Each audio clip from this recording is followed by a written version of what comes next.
Hello guys, welcome back to the channel. As you already know, it's your boy Kid Flash, and yeah, today we're going to be doing a mix. It's going to be a little bit different from what we usually do. So here is a song I recorded a long time ago and decided to mix it. So it's already mixed. I did the mix about a week ago. So today I'm going to be breaking down the mix, but just for the beat, how to mix beats and stuff. That was a request from a viewer. So if you want to see your own request done, leave a comment down below. And don't forget to like, share, and subscribe. Let's get into it. So, as you can see, we are not using FL Studio, which, yeah, I would have loved to do it in FL Studio, but my laptop isn't forgiving enough. Like, I love making beats in FL Studio, but for mixing, I don't really use FL Studio just because my laptop is not like forgiving enough for me to be able to do like complete mixes on that and stuff. So I always export them and bring them into these other DAWs. And before I forget, today we'll be using Studio One. So that's what Studio One looks like. For my FL Studio users, I'm sorry about this, but yeah, next time I'll try to make a beat and do a mix on FL Studio. But I think everything you learn in this video is applicable to any other DAW. So that's not really a problem, I think. So yeah, so I actually made this beat in FL Studio, and let me just take out all of these effects I have on here, so that we can hear what it sounded like before and after.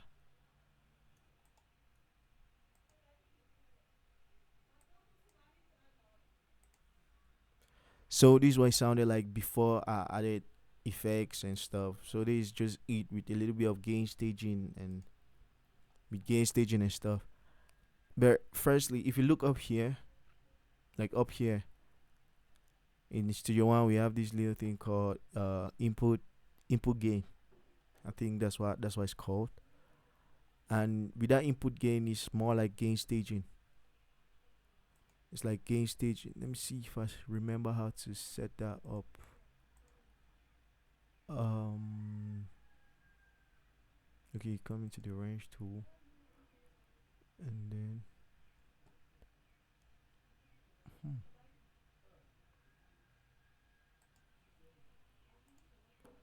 go to the mix view and see. Yeah, you come to the range tool, and then you input control. Yeah. So this is how to set it up. You come to the range tool of your mixer in Studio One of your mixer. You come to the range tool, yeah, and you click input control, and it's going to appear here.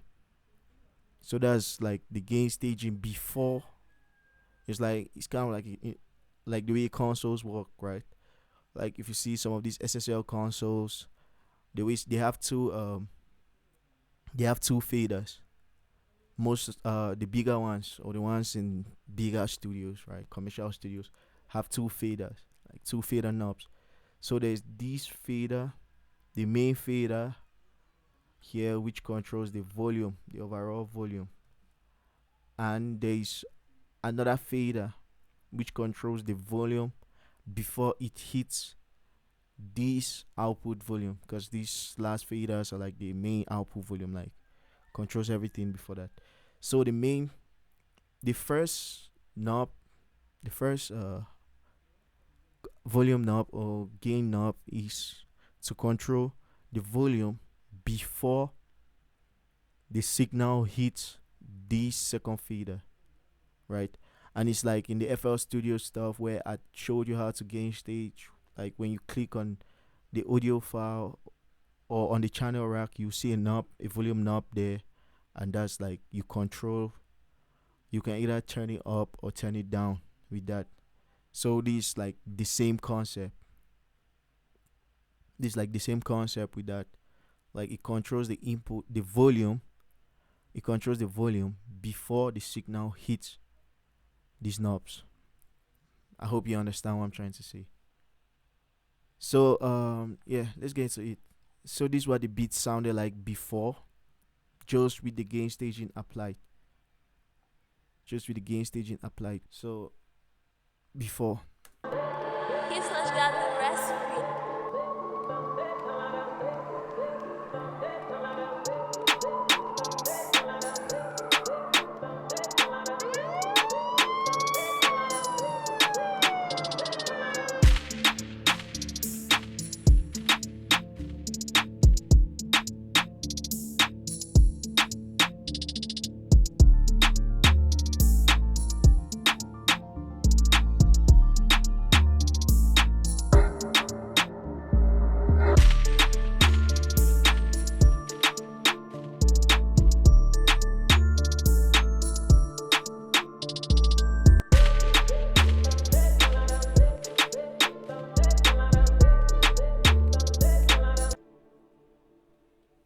Yeah, so that's what the beat sounds like before the mix, before I start adding effects and stuff.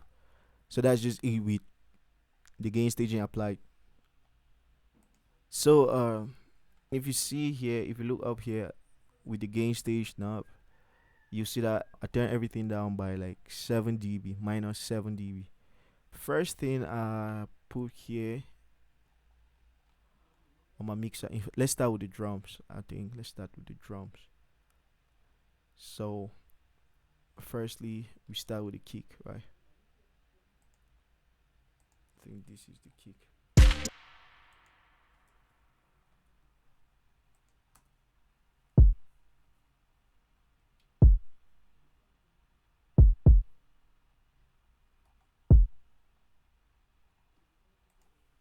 So yeah, first thing I put on my kick is, let me open the channel real quick. First thing, when I'm usually mixing kicks, what I usually do is first thing I normally do when I'm mixing kicks is put an EQ. So yeah, I use the Pro Q3, Pro Q4, and this is what it looks like. So let me look at the gain structure.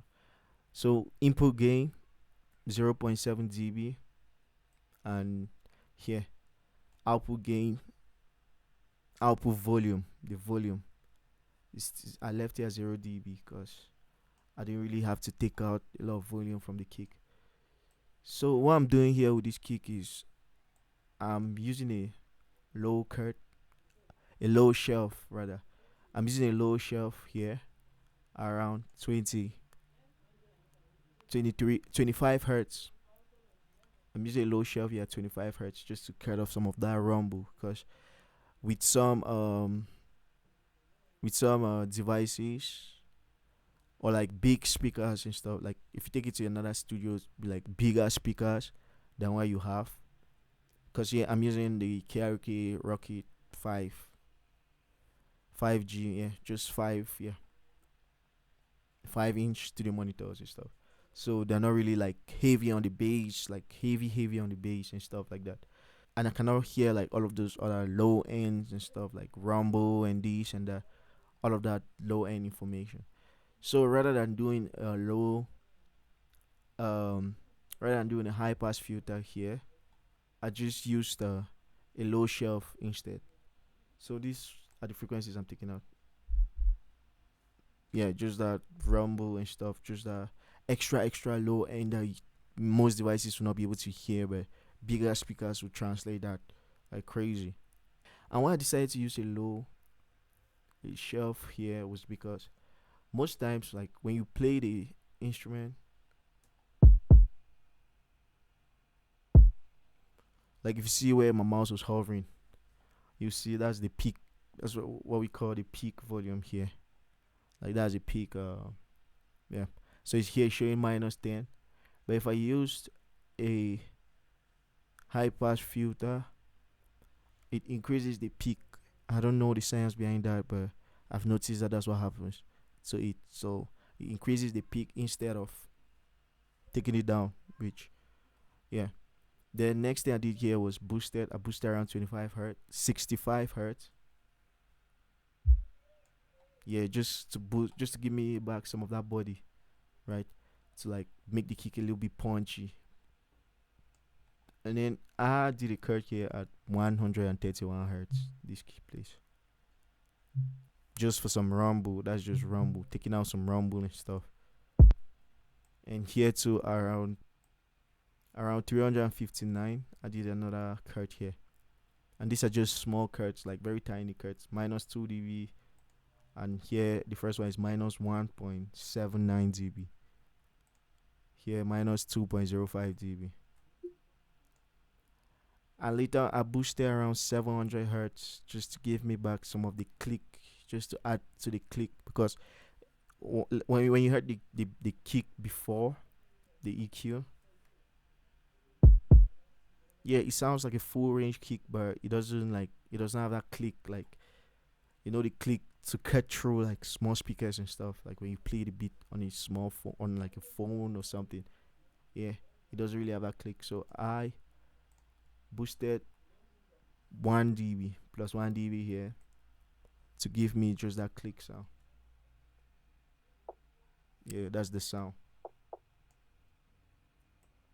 And then I cut out everything with the low pass filter. I cut out everything uh to around 5K. The kick was just here and it sounded like this. So I just cut out everything up to 5K, 5 point something K. So yeah, cut out everything to around 5K just to take out that extra high end I don't want and stuff. So this is what the kick sounds like with the EQ.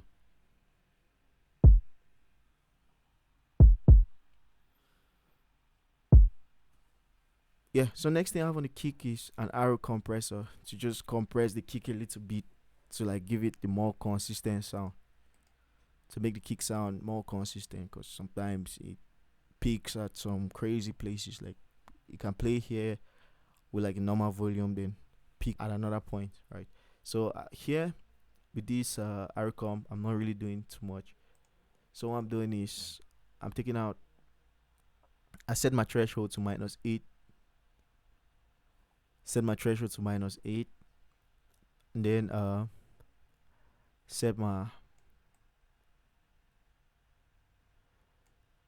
ratio to 3.01, because that's like a good ratio to always begin with, not too heavy but not too soft.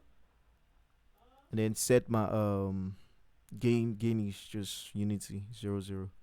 Attack, I set it to a little bit slow, set it to be slow. So when you attack, if your attack is all the way here, it's the fastest attack, and anyway here is fast. And around 16, it's not fast, but it's not fast, but it's not too slow. So it's like medium. The attack is like medium, and then my release to be fast. So the attack and release on the compressor controls how fast you want the compressor to engage and how fast you want the compressor to allow the frequency. Like fast attack means you want the compressor to attack the signal very fast and like not let anything like cut through. Fast attacks are mostly good for like vocals and stuff, and instruments that you want with like a more consistent sound, or you want to have a more consistent sound. That's where fast attacks really help.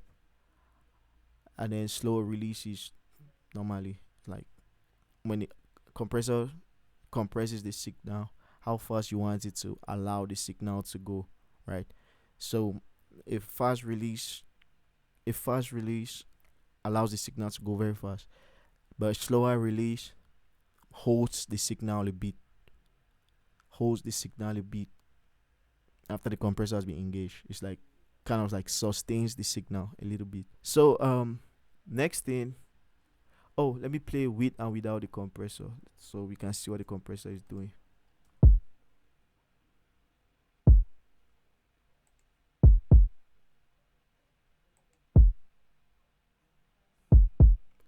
Yeah, so if you see here, you see that my compressor is taking out just 0.5 dB of gain reduction. It's just cutting out some peaks. It's not actually compressing the kick or something. So it's just taking out this minus 0.5. Next thing I had here was an arrow vox. And with this arrow vox, I didn't even do anything because my compressor here with arrow vox is set to zero. My gain is set to zero. But my gate, if you see what my gate is doing, I turn my gate all the way up to 21 minus 5. So minus 21.5 dB. Because normally the gate with an arrow vox is always down here. But I had to turn it all the way up to there. And what the gate is doing is cutting out the sustain. It's cutting out the sustain from the kick, like giving the kick more punch, making the kick to be more attacky. Just yeah, that kind of like let's hear with and without the okay.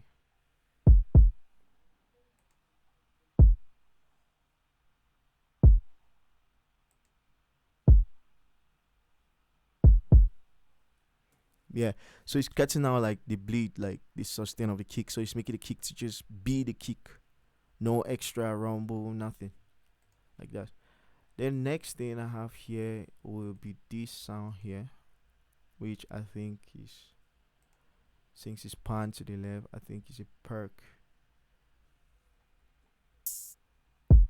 Yeah, so it's an open hi hat. It's an open hat, and as you can see, I did nothing to it. I just panned it 60% to the left, 60% to the left. The next one, I think,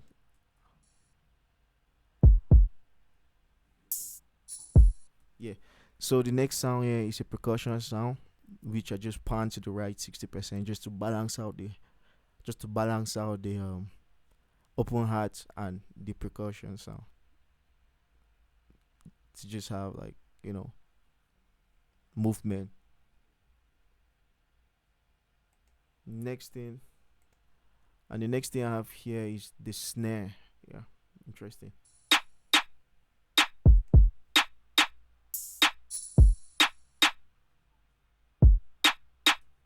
Yeah, so on the snare, initially I put an reverb to an reverb on the snare track just to wet up the snare a little bit, but I didn't like how we sounded at the end of the day, so I had to take it off. Yeah, that's what it sounded like. But I wanted it to be more dry. I didn't want it to have the verb and stuff on the snare, so I took it out. So first thing I have here on my snare is another Arvox, and I'm just compressing the snare a little bit. So I'm doing compressor to minus 5 dB and the gain minus 4.5 just to like yeah let because with the Arvox, since it's just three knobs, the gate, the compressor, and the gain. When you use just the compressor, it has its own makeup gain already. It has its default makeup gain, so it automatically brings back gain to the signal. It brings back gain to like this. What the compressor, this what the snare would sound like with just the compressor engaged, compressor and the gate.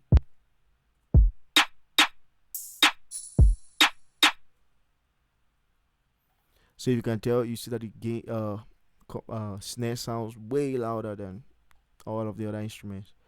So I had to bring down the gain for it to just sound more balanced, right? Then next thing I have here, and the gate is doing the same thing. It's doing for the kick, just making the snare smack more and stuff, just to taking out the sustain. The next plugin I have here is smack. It's a smack attack from Waves, and I'm just taking out more sustain, minus 20 dB of sustain, and I'm not doing anything to it again. And it just makes the snare sound more punchy, more you know.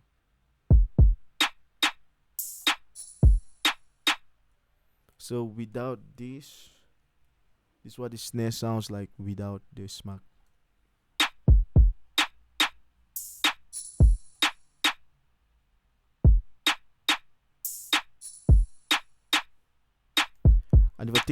And if I take out too much of this smack attack, this is what the snare sounds like. Let me just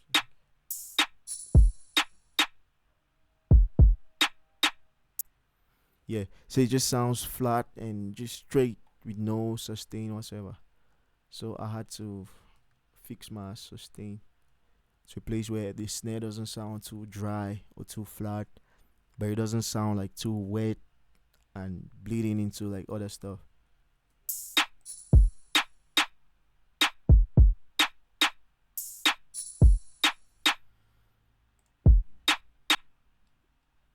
Yeah. And then here I have a hi hat and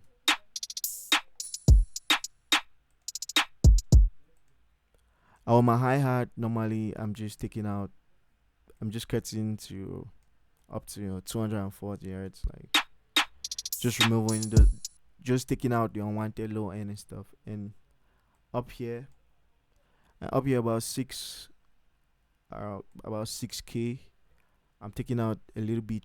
I'm taking out some frequency, a frequency that a resonating frequency. I want the hi hat to sound a little bit soft, not so spiky and stuff. So I'm just taking out a little bit here.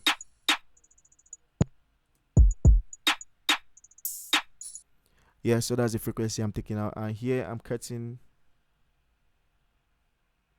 out just a little bit, 0.63 dB, minus 0.63, right? And then the next thing I have here is the bass, the 808, and this is for the viewer who requested this video. So with this 808, these are the plugins I have on there. But minus that, my gain is set to the same, minus zero, minus 7.0 dB. So my kick and my gain basically are set to the same volume here. They're set to the same volume here, but the kick is louder than the 808 technically, just louder just because of like the processing I've done to it and stuff. But it's not. I'll get to it. I'll get to it.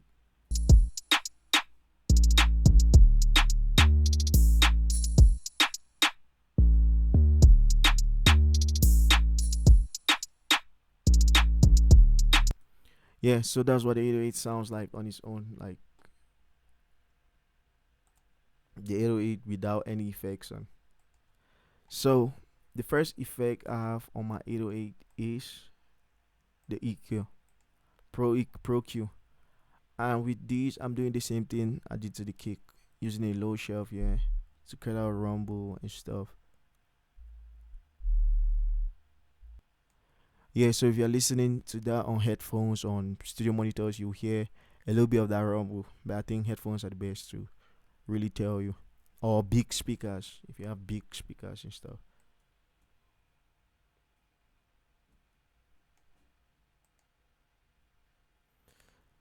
So after cutting out this at 25 hertz, I do a little dip here, just a little dip at the 60, at the 60, because this way I boosted this on the kick, and then had to take out a little bit from the 808 to just create space for them, to create space for the instrument, right? Because though it's not necessary for you to do this, I just felt like with this song I should go in that direction just to make them, just to create space for them and make them more like, I wanted the kick and the 808 sounding the same or good or sounding strong, yeah, together. That was the word. So I dipped out here just to give space for the kick. And then I did another dip here at 167 hertz just because I heard some rumble. I heard some rumble with the 808, some resonance with the 808. So I just wanted to take that out just to, yeah, just to tame that resonance a little bit. So here I'm doing minus 2 dB of gain reduction, of reduction of that EQ at 167 hertz, just where I heard the resonance. And I'm boosting here around 4K, around 400 hertz.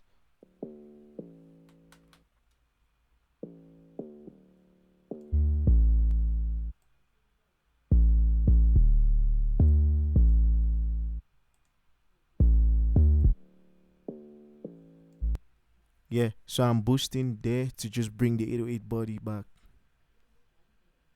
So that's all with the EQ, and let's see before and after with the EQ and see if it makes any difference.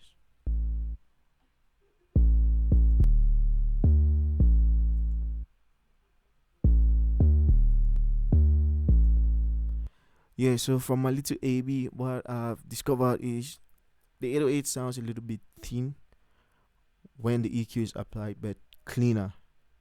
It sounds thinner but cleaner.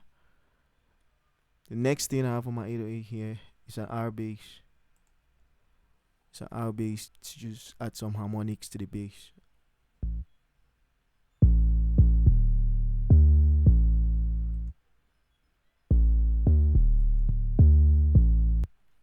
Yeah, so if you listen to what the R bass is doing, basically it's adding its harmonics basically to the 808 and making the 808 sound heavier and more bassy. So I'm just here at 100, here where it says frequency at one. I've set it to 100 because it's, I think by default it's at 80. So I pushed it up to 100 and I did minus 6 dB here, the intensity, because when you boost it all the way up, yeah, so it starts adding distortion to the 808. So I just played around with this knob till till where I saw till where I found out that it sounded good or better, and yeah, just stuck with that.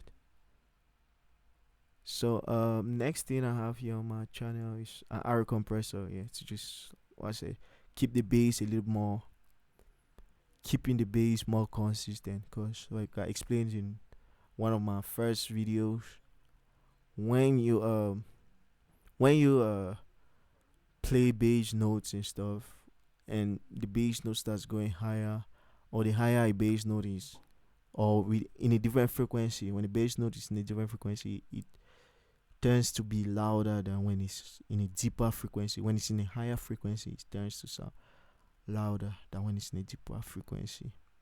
I don't know the science behind that again, but that's what I've come to discover. And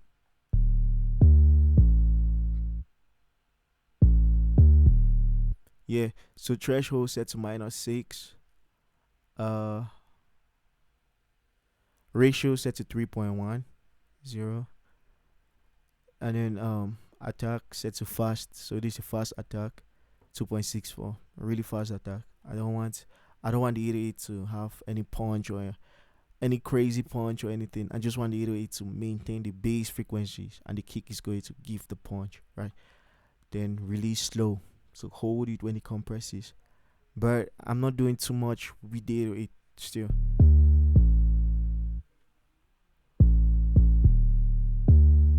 Yeah, so if you see, I'm taking out just minus 1.4 dB here of gain, and I'm boosting for the gain. I've set it to 1.0, so I'm boosting 1 dB of gain for every 1.4 that goes up. So that's what the gain means. And the last thing I have here is a compressor, but the compressor is not a compressor. It's not compressing this 808 after the arrow compressor. So what this compressor does is, and this is a stock compressor from Studio One, Studio One 6. So what I've done with this compressor is I've set up the compressor as a side chain. So I'm side chaining the kick to the 808, right? So what I've done basically is I just chose the compressor, which is the stock compressor in Studio One. I click here on the side chain, and which when you click on the side chain, this you come to this, it opens, and you chose what you want to side chain. You want to send the side chain to. So my output is a kick. My output is set to nothing.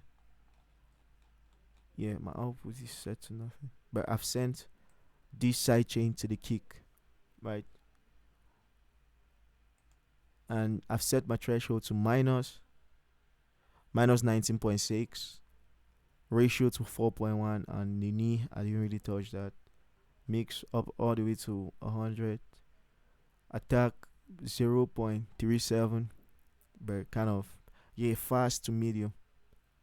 And release too fast to medium because I don't want the sidechain to hold too long and it starts giving me a pulsing effect. I don't know if that's how they say it. A pumping effect rather.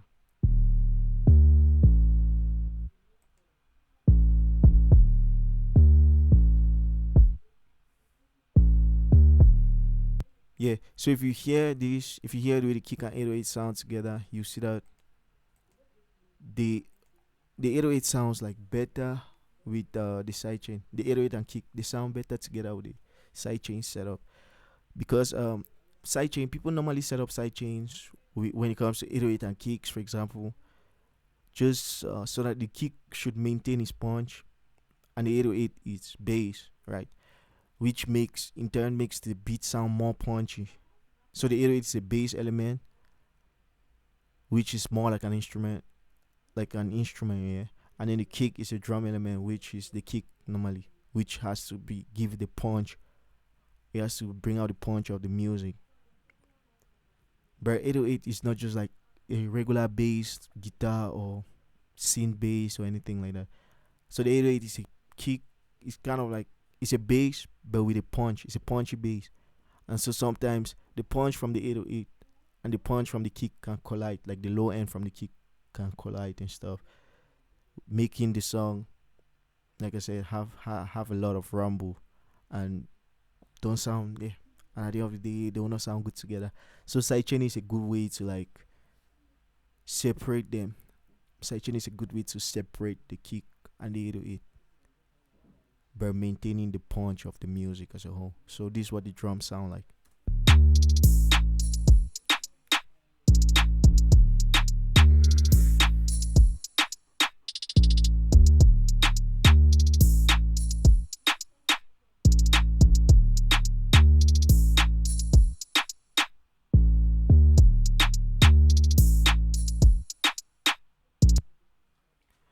Yeah, so that was what I did with the drums and that was all that I did with the drums.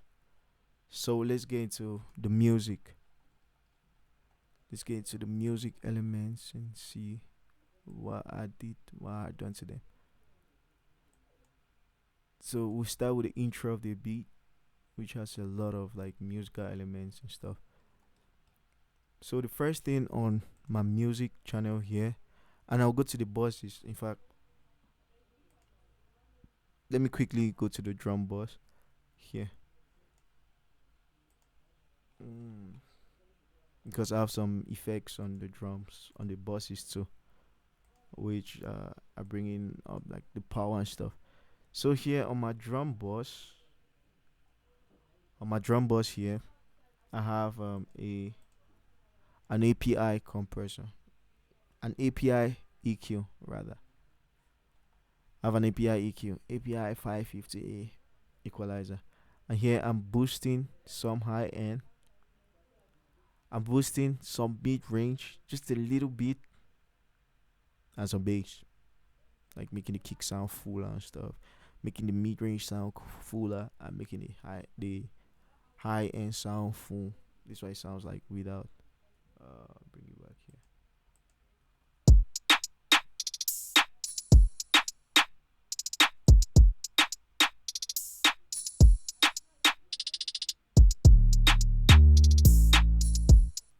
Yeah. So if you hear that, what the API is doing is it makes the hi hat sound more shizzly. Yeah, that's the word I'll call. And then the mid range, what's on the mid range? Yeah, just the kick. Like it's boosting some of that click for the kick, making the kick more punchy, and then the bass of the kick, making it yeah a little bit more punchy. And here I'm doing some trim to it. I'm trimming, so I'm doing minus 4 dB of trim just to cut some, just to bring down some of the volume. So that's another way. That's another way to gain stage. So that I'm gain staging as I'm mixing and going for everything to sound cohesive, everything to sound good together, like one song. Right? Let the drums not be too loud, way too loud, or the bass way too loud and stuff. Then the next plugin I have here on my mix on my drum bus is, yeah, another compressor, just compressing, just leveling everything. It's here I'm using this compressor like a limiter though. Yeah, I would have been better off using a limiter, but this R compressor just sounded good to me, and yeah, I just let it go. So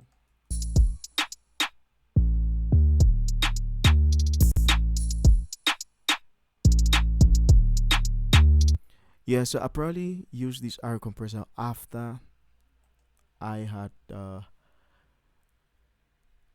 after turning down the API, after doing the trim on the API for it to just sound smooth and better. I used the R compressor and brought up some gain again, and I'm sure I done that after I'd like mixed the full song and then saw that, oh, the drums sound weak, the drums don't sound heavy enough, so I just brought up a little gain. And I don't like boosting and turning down my channels here for some reason. I don't really like doing that, so I added some volume with the R compressor. So yeah, that's what I have for my drum bus, and I don't think I have a bass bus. I think I just sent everything to the drum bus. Yeah, I sent everything to the drum bus in this mix. And I didn't do no parallel compression with the drums and stuff for this video, because like I said, I've been saying, mixing mixing is just how you feel. You listen to the song very well and how you feel about the song. You mix based on that and train your ears. So first thing I have here on the music is a piano, this piano, and I play the piano. Yeah, I play a little bit. So I play the piano, and yeah,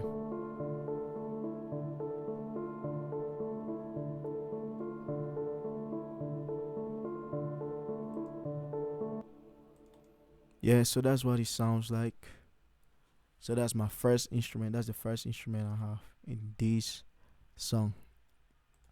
So on my piano, I just have a Pro Q4. It's cutting everything below 70 hertz. And cutting everything and cutting taking out minus 2 dB of these 213 213 hertz and just some frequency here at 400 and something. So I'm raising us at 437 hertz. So this is what the piano sounds like with and without the EQ.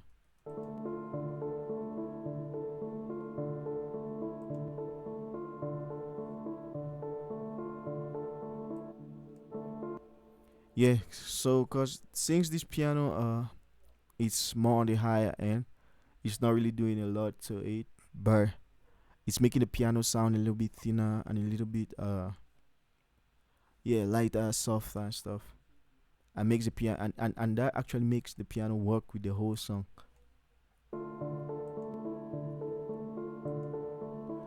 Yeah, and you know when you're taking out low end from something, you know, it makes it brighter. So the piano sounds a little bit brighter. Next thing I have on the piano here is a CLA 76 CLA 76 compression on the piano. I didn't want it to jump too much, to jump out too much, frequencies jumping and stuff. So I had to do a little bit of compression to the piano. And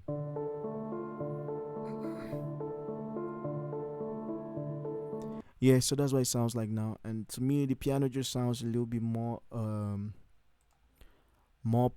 together. It sounds more together and stuff. Like nothing's really jumping out. And now I can like add a little bit of gain to make the piano a little bit louder. Since now it sounds more. Since now it's more compressed. And I think here I started with this preset. Let me show you guys some of my favorite presets. So I think I started with this piano preset and then tweaked it to how I like. Then did some tweaking to how I like. Attack fast, attack slow, rather a little bit slow, release fast because on a 76 style compressor, 76 style compressor, 1176, it is the opposite. With like a regular compressor, when it comes to the left side, it's faster. To the right side is slower. But on an 1176 style compressor, it's the opposite. So left for the attack and the release. Left is faster and right is slower. Or right is faster and left is slower. My bad.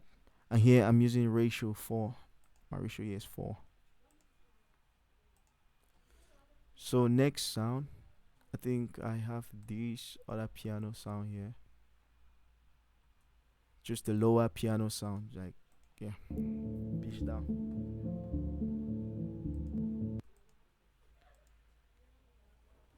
And I also have some effects on these effects, some effects on these sound. So I have a reverb going into the piano. I'm sending the piano into a reverb just to give it a little bit of juice.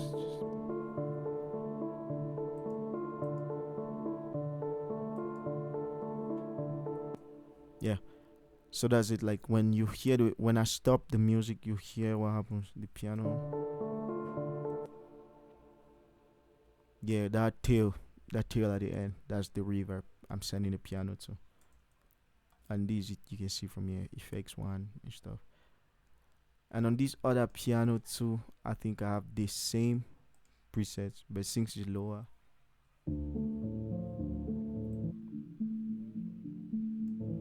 Yeah, I'm just taking out at 218 hertz, and I'm taking out minus 1 dB, and I'm cutting up to 70 hertz at the low end to just leave space for the bass at the low end, which is not necessary, but I just do it habit, and I'm sending it to a reverb as well.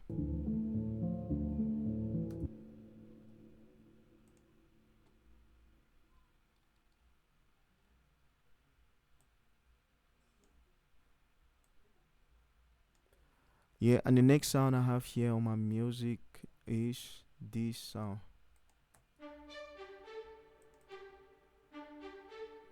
Yeah, this string sound. This string sound. So if you have been keeping an eye on, like, if you have been looking at the mixer, you see that here, or you'll notice that here, when it comes to the strings, I have turned down a little bit of. I've reduced the input gain a little bit more than the other instruments. So normally all the instruments here are minus 7.0, but with this string, it's set to minus 9.4. That was because the string sounded a little bit loud, and yeah, just I had to just gain stage it a little bit. I didn't want it to sound as loud. So this way it sounds like.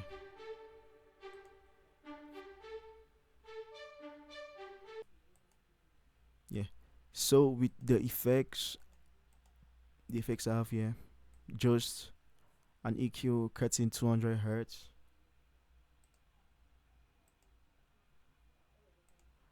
a compressor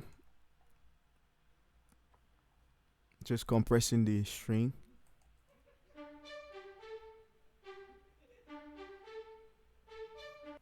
so threshold minus 27, attack fast, release medium to slow, 3.12, 3.12 ratio, and the output boosted to 0.5. And then I spread the strings out a little bit. I spread the strings out using an S1 stereo imager.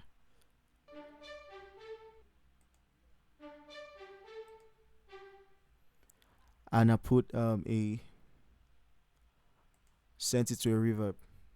So let me show you the reverb settings which I'm sending these to. It's just the regular Valhalla. Valhalla, huge guitar space. For some reason, I like this huge guitar space with instruments. And I messed with this, the decay, messed with the pre delay, And yeah, I think everything is just standard basic. I messed with this low cut and high cut, but everything is just standard basic.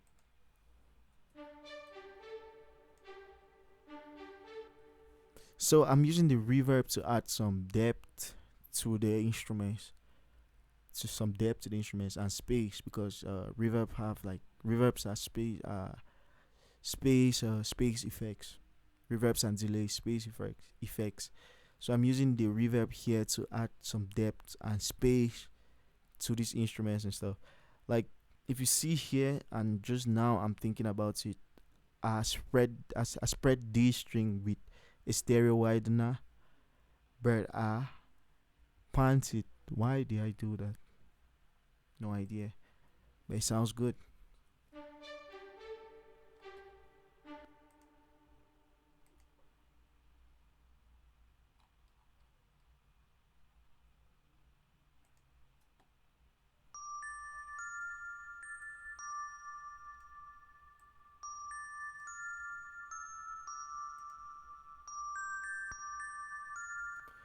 Yeah, so next thing I have here is this bell sound.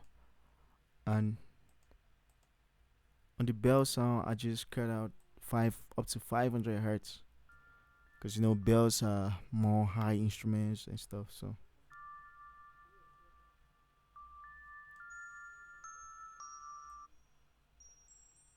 yeah, so I'm just taking out some of those resonant frequencies here around 1K and around 6K, just to soften the bell, make the bell sound a little bit softer, right?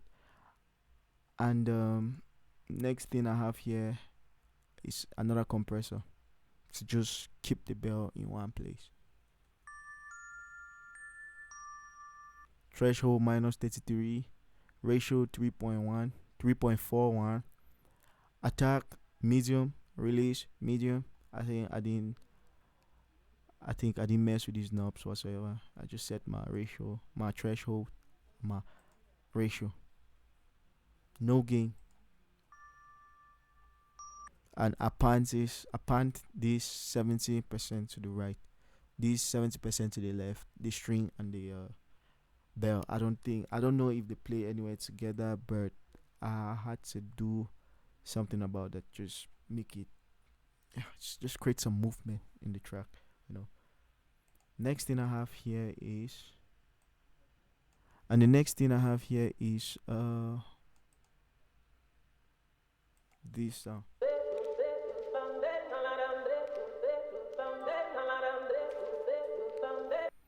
Yeah, and that sound is a vocal sample. I just got from a random pack I was using. I got that from a random. And with the sense, I'm sending all of them to the same reverb, but at different levels. If you look here, -20, here -20, because the same piano. Here, -16.7, which means this has more reverb than the pianos, and these -12.5, which means they have more reverb than the piano, and this sample has -11.7. Like, I'm sending everything. I'm sending everything to the reverb, but at different levels, so it gives it a different sense of space, right? Like everything I'm sending to, yeah, every instrument that I've sent to the reverbs and the reverb effect. So I'm setting them at different levels, so it's giving it um different sense of space, right? And also with the gain staging, it's also giving it like different sense of space and stuff, or and placement too.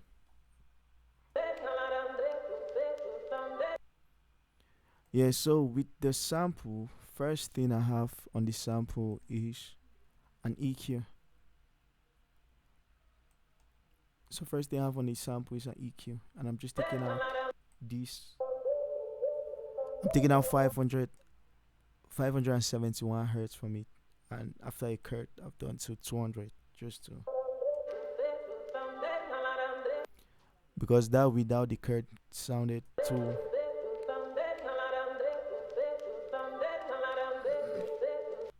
So it sounded too strong without that EQ. So I had to cut out this frequency here just to soften it a little bit.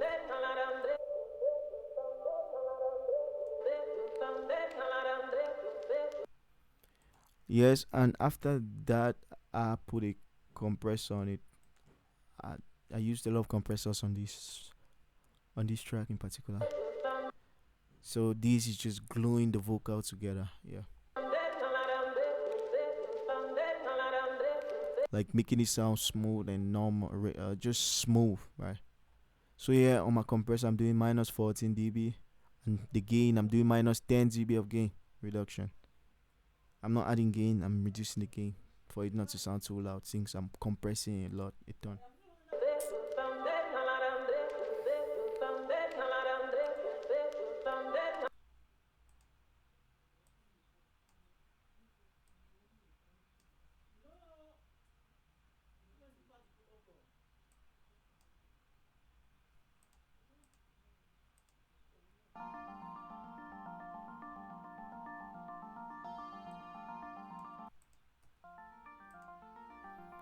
Yeah, so this sound is just more like a synth sound. It's just a synth, like a regular synth sound. And on this, I have this regular, just a stereo one, and a hall from T-Rex.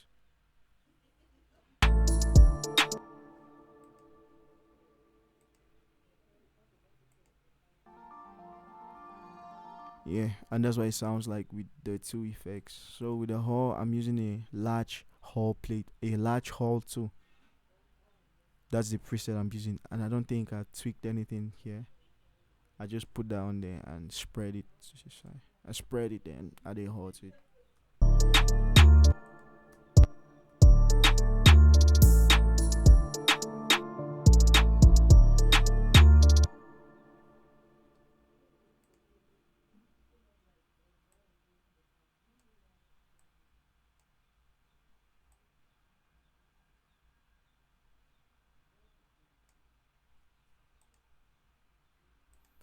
Next thing I have here is this bell.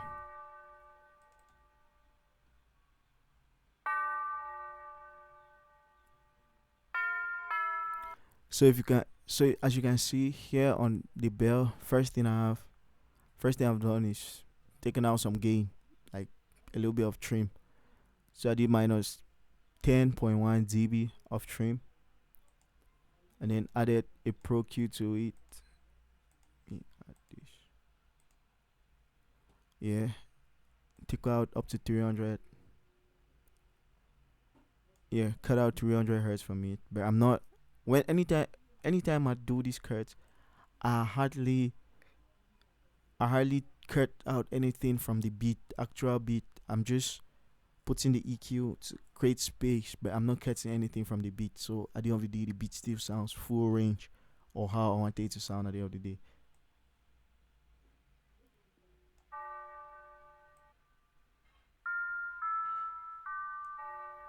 So yeah, I just cut out a little bit, carved out a little bit from this 1.3K, right, just to make it shine a little bit. And then another compressor, an Arcom.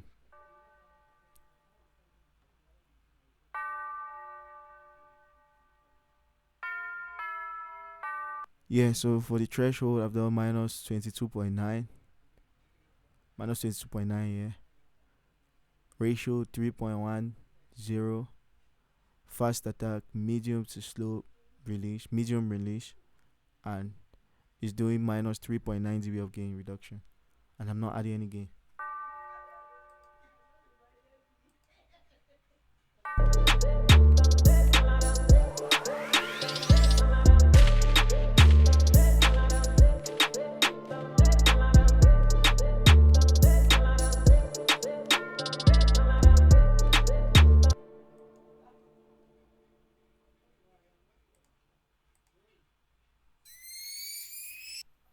Yeah, so all of these tracks are just effects. I don't think yeah, so on these effect channels, I just did gain reduction and I didn't add anything to them. And for my music bus, here, what I used on my music bus, I used a couple of plugins here just for using. So on the music, I actually used the tape. I used a tape emulation plugin, tape saturation from Tape Machines, TRS Tape Machines 24. So that's the plugin I used. And here I used the preset called Analog Dimension, and I didn't tweak any settings.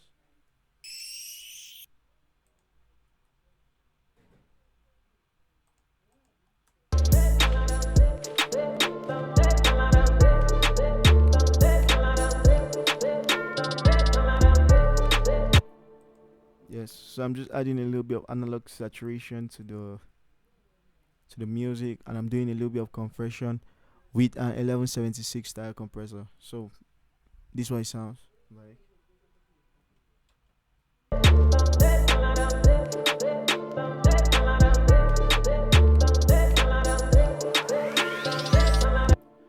So what I'm doing here, I set my input to 24.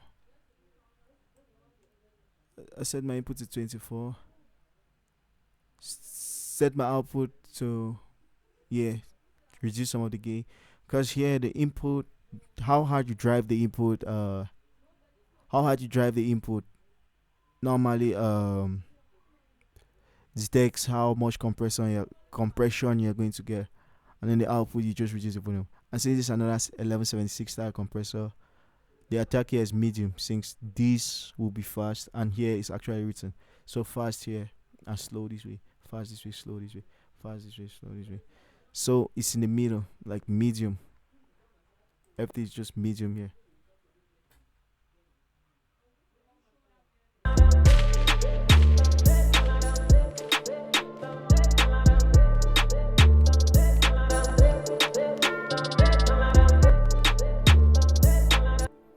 So I'm actually compressing the music to give the bass more space to shine. Like, I didn't want the music to be too loud or to be extra loud, so and stuff. Then here, I'm just doing a little bit of push. I'm just pushing it to the sides a little bit to give me space for the vocals. Since it's a song and it's really a full song, but we are not talking about the vocals today. That will be in another video. So I've just pushed a little bit of space in this one, and I guess that concludes my mix for this song. That concludes my mix for this song. So, guys, thank you for tuning in, and yeah, hopefully you learned something from this mix video. Hopefully you learned something from this mix tutorial, and yeah, see you on the next one. Thanks for tuning in, guys. Like, subscribe, share the video, comment what you want to see next, and if you want to see the mix for the vocals, yeah, just let me know. But I'll do that in a later video. These are the vocals here. So I'm going to do that in a later video. And yeah, thank you for tuning in, guys. See y'all in the next video.